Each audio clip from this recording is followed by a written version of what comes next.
My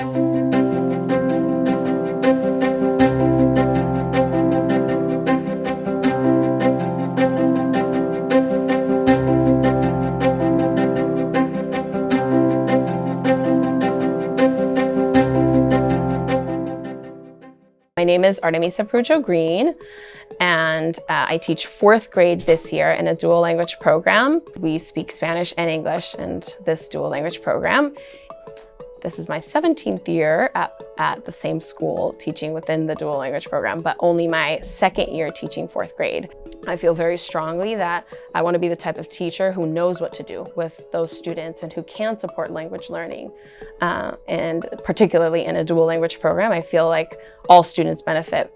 If they speak English at home or if they speak Spanish at home, they're gaining a 2nd language or possibly even 3rd language, and all the while being in a supportive environment that values language, helping learn another language.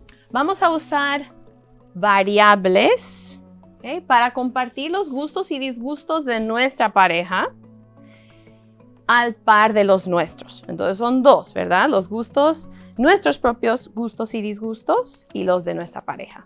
The learning goal for this particular lesson is that students are able to use variables within a program called Scratch, and that they're able to create a game where, according to the likes and dislikes of their classmates and of themselves, they can make the variable, the score variable, go up in points or down in points. As a secondary goal, that they get to know their classmates and that they're able to share about themselves, part of the community piece as well.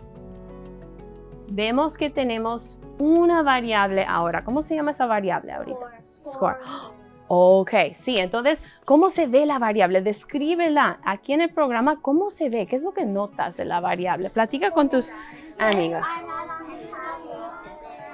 There are lots of lessons that led to them being able to work in partnerships well and have those communication skills where they can disagree with one another respectfully and they can take their roles seriously.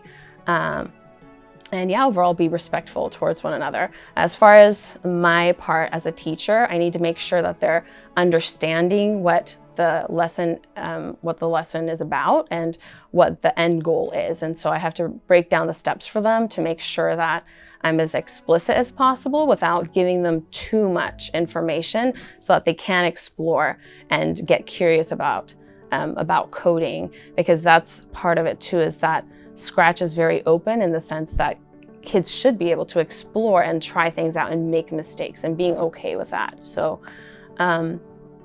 setting up the classroom also so that the students feel comfortable making mistakes and knowing that that's how they'll grow. So the language piece too, making sure that I'm making connections between the Spanish and the English.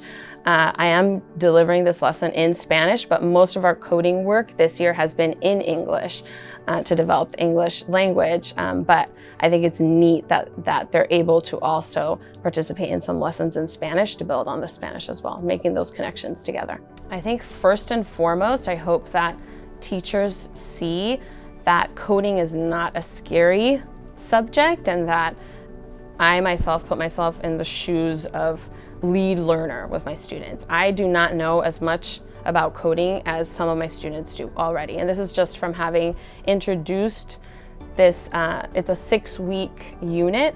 We're on week 5 of the unit. Dime. Yo y JC y yo estamos haciendo la de Vivi. Están, si quieres, lo que vi es que Naya, como también se le fue su compañera, ella entonces cambió ahorita en la hoja para que sea lo suyo y también lo de su compañero. Entonces, ustedes si quieren, tú puedes escoger a ver si tú eres Vivi, por ejemplo. So the number one hope is that that teachers see themselves in the position of being able to teach computer science, and that's not a scary subject, that it's something that if you put yourself in the shoes of somebody who doesn't know much about computer science, that's actually the best place for you to be, to teach these lessons. I would also hope that teachers in dual language programs see themselves being able to teach computer science in their own classrooms in Spanish, which I think is a pretty neat thing to be able to do. I believe very strongly that students should have access to their grade level peers regardless of what their levels, quote unquote, are. And so that's a big part of building community at the beginning of the year, is making sure that if you don't know something, you feel comfortable that if you ask one of your peers, hey, can you help me out with such and such, that peer is going to respectfully listen to you and help you out, because nobody is perfect at everything and we can all learn from one another. And then of course, there's the part where looking at specific students, if there's a student that has all of these great skills and all these things that they bring into the classroom, that's part of the beauty of computer programming too, is that everybody is starting off in the same spot. So it's different than other subjects that I've taught. So this lesson in particular, I'm teaching in Spanish, and so there's that big piece of it. But in this case, because I am teaching in Spanish, I'm gonna have to support my English-speaking students, so students who come in not knowing Spanish at the beginning of the program. Of course, we are in 4th grade now, so they do have quite a bit of background in Spanish at this point. ¿Qué pone en el paso 3 que tienes que hacer? ¿Qué pone? Vamos a caminar aquí, ¿sí? ¿Y aquí?